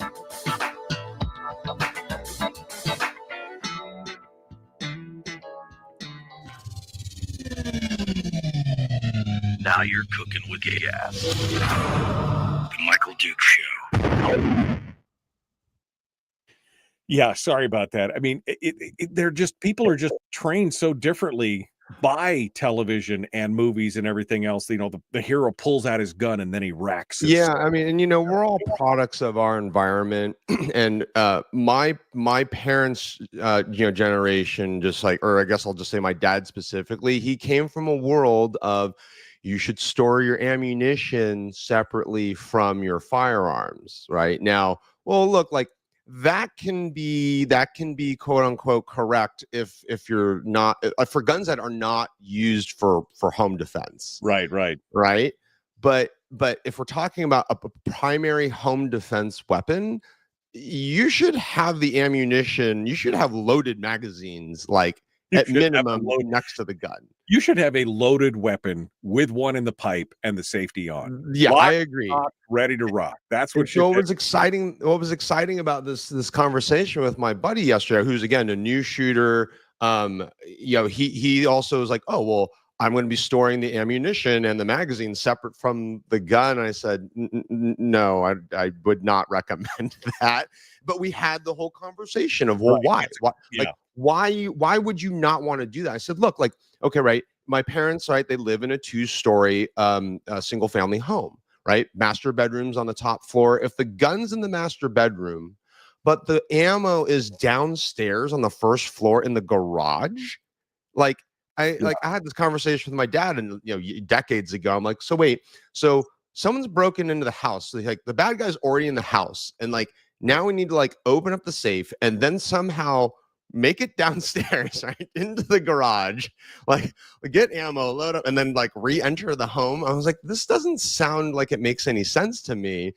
Right. And but yeah, having that logical conversation, right, with my friend, and my buddy was all about it. He's like, oh, okay, I need to think about, like, you got to walk him through it, right? You have to walk him through the steps as to why you do it. I mean, if it's in the holster and it's on the shelf, it's in the holster, it's got one in the chamber, what's the possibility? It doesn't make it any more dangerous than if it was in a gun safe or et cetera, et cetera. I mean, again, you are the safety, right? And listen to this one, right? So he goes, hey, like, I probably don't need to buy a gun safe. He's like, because I don't have kids. He's like, and I don't have kids coming over. And I'm like, well, you probably do want to have a safe. I'm like, well, do you have house cleaners? And he goes, yeah. they come like whatever, they come weekly. I'm like, well, I mean, do you really want your house cleaners like walking around with like your loaded firearm? And he said, well, okay, maybe I can put it in a locked drawer. I'm like, okay, like that's better than just having it in your nightstand unsecured. But anyways, right. So having these conversations though about like, look, like there's a responsibility, right, that we all have as gun owners, and it is this balance of security versus accessibility, right? And I told him there's lots of great products, right? Like Stopbox, right, is a great relatively new product where I can have my firearm secure, but I can quickly access it in a matter of seconds.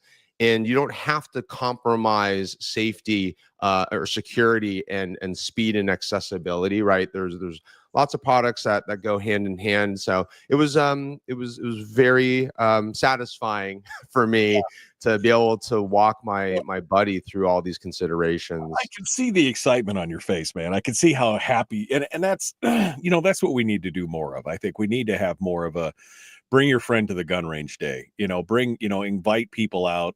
Maybe we should do that sometime this summer here. We'll invite, brand new listeners or listeners who've never shot a gun to come out and do some shooting. See if I can find a gun store to support it or sponsor that, because that stuff is that changes more hearts and minds than anything else. Yeah. You can deprogram 20 years of bad television watching in an afternoon at a gun range. Indeed. Yeah. I was also telling my buddy when we were reviewing the firearm safety rules, and one of the main ones, right, is keep your finger off the trigger until you're ready to shoot. And I told my friend, okay, now that you know this, one of these, one of the many rules, when you watch TV and movies now with like gunfights, you are probably going to go bazonkers when you see all these, actors with their fingers on their triggers when they're not actively shooting, and you're gonna be like screaming at the TV like a moron. Like I've ruined it. Yeah, no, you're doing it wrong. Surprisingly, my wife is like, sometimes it's so unfun to watch stuff with you because you get, but truthfully, it's been funny ever since. And I guess I should say we only got about 40 seconds. John Wick. If you watch television these days, the gun discipline is accelerated tremendously. The trigger discipline, the whole gun safety, the not sweeping people, everything.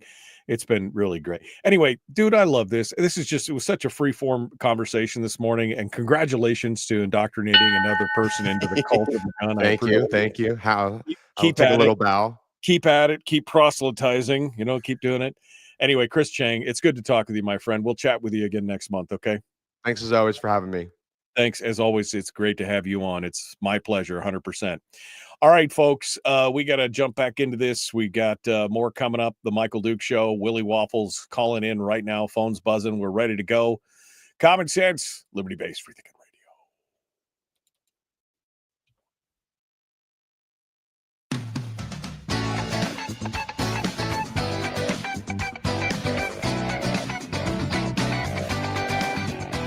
Okay, the weekend. The weekend. Are you ready for it? It's going to be fun. Let's get to it. We got our entertainment review. The man who has now survived the walking plague, the death, the everything else, the food, bad stuff. Now he's back. Finally, he's feeling. It's been a week. He feels like a human being today. That's Willie.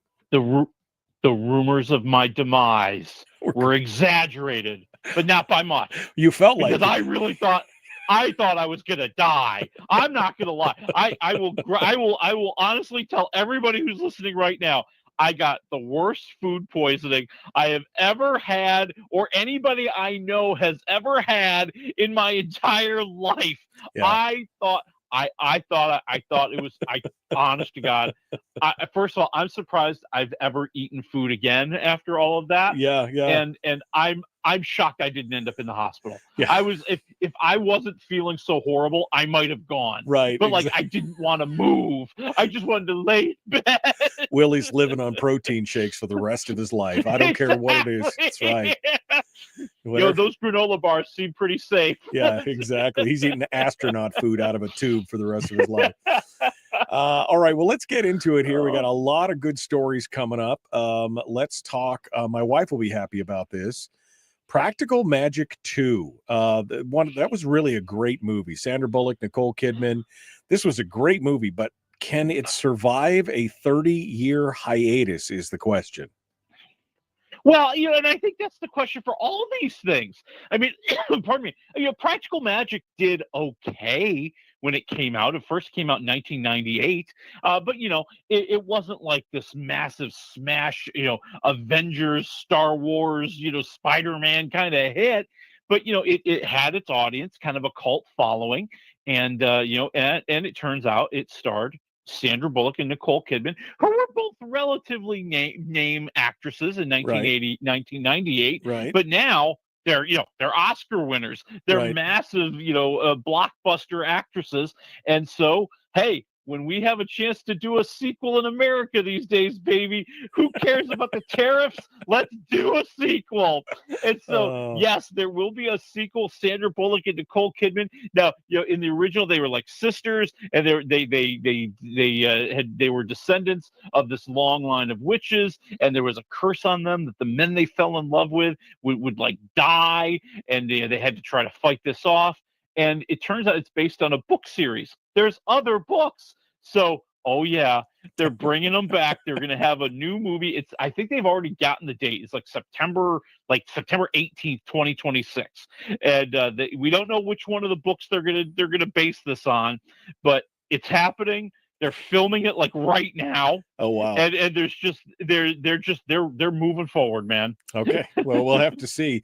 Apparently they were using witchcraft to try and sculpt their appearance, both of them. So now it's a tough deal. But we'll see what it goes. Well, they ended up turning to the same plastic surgeons that everybody else in Hollywood started using. Yeah, the voodoo. And maybe they should have stuck to the witchcraft. Yeah, maybe they should have. And I say this as somebody, yes, who has met Nicole Kidman face to face. And when I met her, I'm not lying, I thought I was talking to an angel. Yeah. Oh, yeah. That's why I never understood that. All these, but these things have all happened over the years, and she doesn't look like the same Nicole I used to know. No, she doesn't look like that. I was watching Dead Calm a while ago. That's Sam Neill. That was like one of her first breakthrough roles, and wow, what it's you wouldn't recognize her. It's night and day. But anyway, I'm sure people will love it. Practical Magic 2. Let's move over to something more fun and cowboy-y. Yellowstone never dies.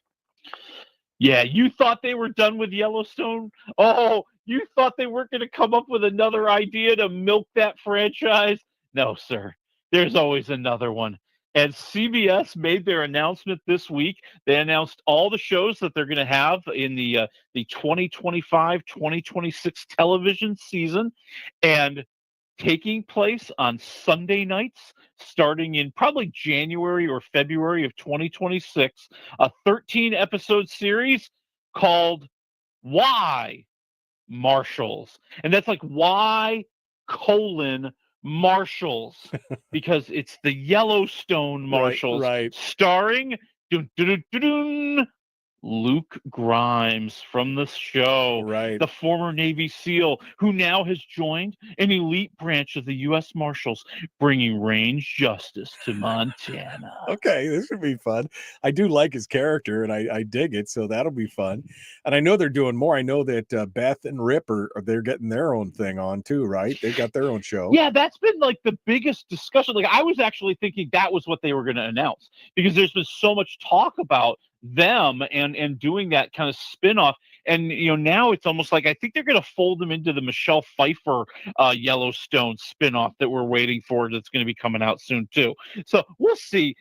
Hey, listen, Taylor Sheridan can think of a million ways to get you more Yellowstone shows. Okay, I mean, eventually it'll be like Yellowstone, the garbage men. That's right. We're talking about the trash men of Yellowstone who keep the streets clean, people. Right. I'm just, like they'll bring them all out. I'm just waiting for Yellowstone the musical. Something. It'll be fun. He'll do something. All right. What else here? Oh, Nielsen. Now Nielsen is the big ratings agency for radio, television, everything else.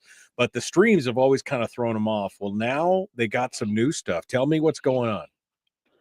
This is actually really cool. I like this a lot. So they have come up with what they believe is the most accurate rating of shows, incorporating whether they air on broadcast, whether you see them on DVR, cable, streaming, video on demand, however you watch your show over that first 35 days. And they've come up with a way to give you the traditional ratings system for those programs. And they came out with the top shows of 2024, 2025.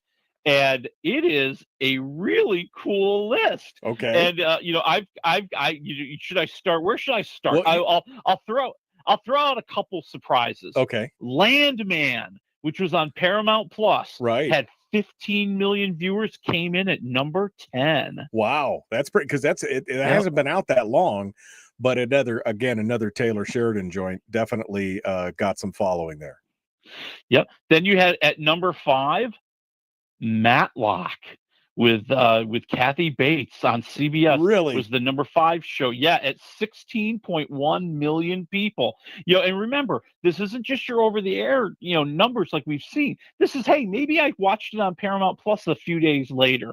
Hey, maybe, I watched it, I recorded it on my DVR and I watched it a week later, whatever that may be. So then we go to number 4, and I'll just say it, the number 1 broadcast program, Tracker from CBS. Oh, really? Which came in at 17.5 million. Yeah, Tracker's done very, very well. Yeah. Since it premiered on CBS a few years ago, it's been right around the top show like every year. It's a pretty good show. It's extremely popular. It's a pretty good show. Yeah. I'm almost done with season 2 right now. It's just got 2 seasons, so it's pretty good. It's not stellar, but it's pretty good. Yeah. Number 3. This is going to put a smile on your face. This is going to put the warmth in your heart, my friend. From Amazon Prime, Reacher. Yeah, buddy. Yeah, buddy. How many viewers? 18.1 million viewers. Wow. Wow. That feels low to me, because the difference between Reacher and Tracker is it's a leap. I mean, it is a quantum leap in quality from one to the other, but that's okay. That's okay. All right. Yeah.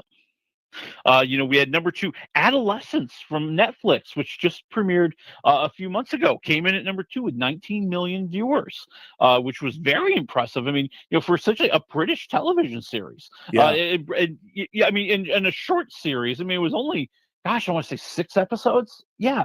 So, they did very, very well. And then at number 1, the show that took all of the world by storm. Okay. From Netflix, with 27.1 million viewers, far exceeding everything else. Squid Game. Okay, I could see. Okay, yep. Yeah. That makes sense. Well, that's crazy. That's crazy. What rounds out the top 10? What was number 2? I lost. So number two was Adolescence. And Squid Game was number 1. So the other shows in the top 10, you had Ghosts from CBS was very, very popular.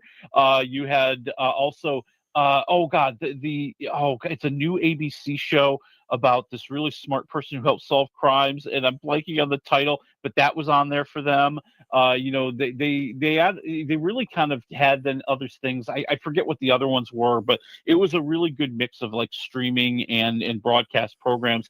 CBS ended up having like 6 of the top 20 shows. Wow. Netflix had a whole bunch of them on there, and then like you had your little ABC and your NBC here and there. Yeah.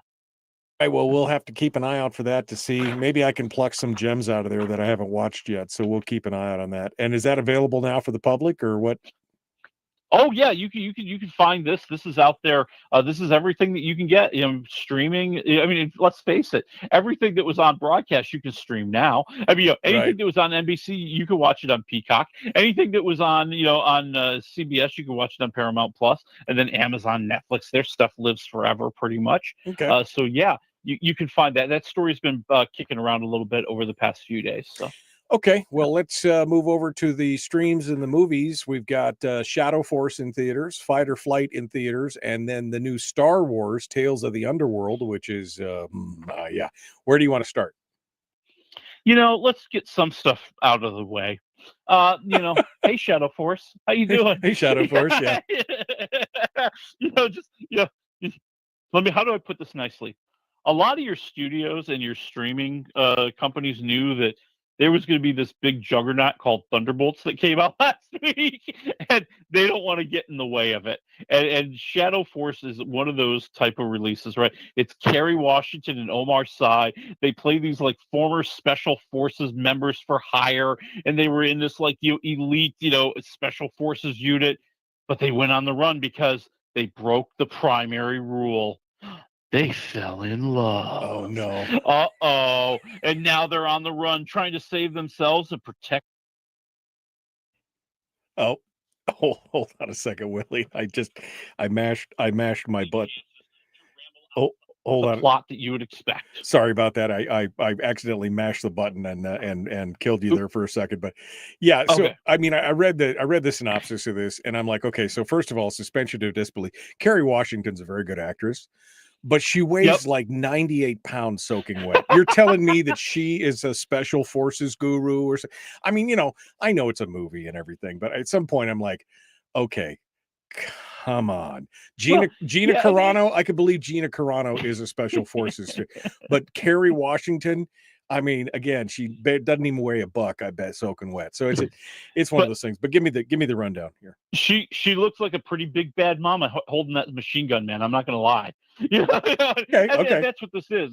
It's basically here they are with their guns, here they are fighting people, here they are shooting people, and of course they're going to risk it all and try to save the others before they save themselves. It's more of an action film. They try to throw in some comedy, but it falls very flat there.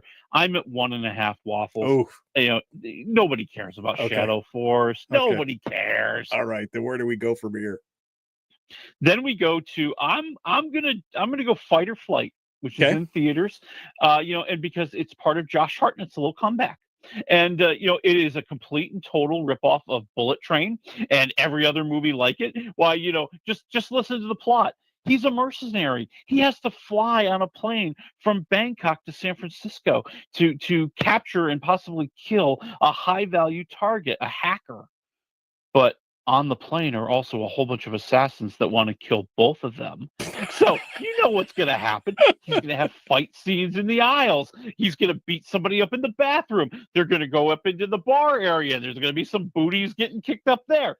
But at least this movie has a lot more sense of humor about itself, right? And it has a lot more action to it that's just much more interesting to watch. I mean, listen, I didn't think you could come up with that many imaginative ways that you could beat somebody up with an airplane seat belt, but you can. It turns out, and Josh Hartnett is a charming guy who really kind of plays it up. He's looking for his redemption. He knows he's screwed up in his life. Maybe this is his one chance to do something good, right? And all the assassins are cartoonish. The action's way over the top. It's very campy, but like campy in an enjoyable way. Right. So I'm going 3 waffles. I'm like, why not? Why not? Okay. That leaves us with just about a minute. Star Wars Tales of the Underworld. That's right. Disney Plus series, 6 episodes. Each episode is about 15 minutes long. And, it's supposed to be about the seedy underbelly of the Star Wars universe. Why we're going to go into the dirty little places that we don't normally go. And for the first 3 episodes, you couldn't care less because, oh God, here we go. We got the Jedi again. Oh, and there's a Jedi seeking redemption, trying to do something good. Blah, blah, blah. The last 3 episodes are the best because we focus in on the bounty hunter Cad Bane, where he came from, how he became who he is, and it becomes like a really cool Western trilogy. I'm telling you, it's like 3 waffles for the first 3 or for the last 3 episodes, and the first 3 episodes you can skip them, like maybe half a waffle. Okay, all right. Yeah. Out of time, folks. We'll see you on Monday. Have a great weekend.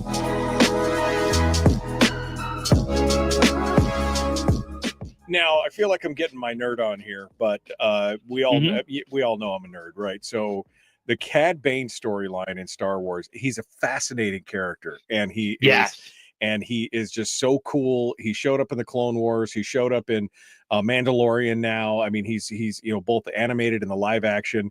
It's it's such a cool. I want to know more. I want to know, where did he come from? I want to know what's it all about. How did he get to be who he is? And this sounds like this is the perfect thing right here. Oh, absolutely. And it delivers on the whole idea that we're going to go into the seedy underbelly. I mean, the first 3 episodes feel like every other Star Wars movie I've ever seen. But these last 3, we're in this little one-horse town that's full of criminals and poverty and nastiness. And, we see how that influences Cad Bane and how it sets him on this path. How he becomes a criminal and a killer. Right. And the thing I really love the most is the last episode is an amazing homage to the movie High Noon, if you've ever been a fan of it, because it has the same beats and the same kind of story, and to see that play out kind of in this sci-fi universe was just, I thought, a nice little twist and very, very cool way to present it. The animation is kind of a traditional, almost Japanese style animation and feel to it, and I think that those last 3 episodes kind of deliver what the first 3 episodes were promising and fail. Yeah. Well, and I think people now are more stretching for kind of the darker, grittier side of Star Wars. Maybe stories outside of the Jedi. That's why Mandalorian was so exciting. It's why Andor has done so well. So I saw a picture yesterday, day before. It said, is Andor just The Wire in the Star Wars universe? And I'm like, okay. Yeah, I mean, I could kind of see that. It's, again, I think people like to see the everyman. I mean, it's nice to see the Jedi, don't get me wrong, but if it's just everyman in a universe of superheroes and you're just the everyman trying to stay low and do something good, I think that resonates with some people. Oh, and I think it's interesting to people. Hey, well, Princess Leia and Luke Skywalker and these guys are flying around the universe and having these big battles. What's the dude who's working 9 to 5 doing? Right. What's his world like? Exactly. What's it like to be on one of these little planets in one of these little towns where these heroes come blowing through, and you see them in the movies for 1 minute. Well, somebody lives there. Somebody has a life. Somebody has their challenges there. That to me was a lot of the appeal to the last three of the trilogy with the oh God, why am I blanking at everybody's name? With the Rey. The last 3 movies. Yes, thank you. With Rey. Gosh. Okay, maybe I'm not totally over the food poisoning yet, but the idea that here's this little kid, this gal who grows up in abject poverty, and how does she get out of there? How does her life change? And I feel like that's what this gets into a little bit more. Well, it should be interesting to watch. I can't wait to see it, and it's out now on Disney Plus. So go check it out, and you can see it. So that's the new. Tales from the Underworld. All right. Willie, thank you so much, my friend. Next week we're going to do Thunderbolts because Willie was so sick he didn't even get a chance to go see it. So I didn't even get out to see it. I wasn't leaving the house. I couldn't get out of bed, man. It was not happening. Don't get more than 5 feet from a commode. That's the bad deal. I'm gonna strap it to my backside and walk around with it. All right, Willie Waffle, wafflemovies.com. Thank you, my friend. Good to talk with you. See you next week, okay? All right, see you next week. All right, bye. All right, folks, that's it for me. We will see you on Monday.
We've shed our terrestrial radio skin, and now we are slimy lizard internet people. It's the Michael Duke Show.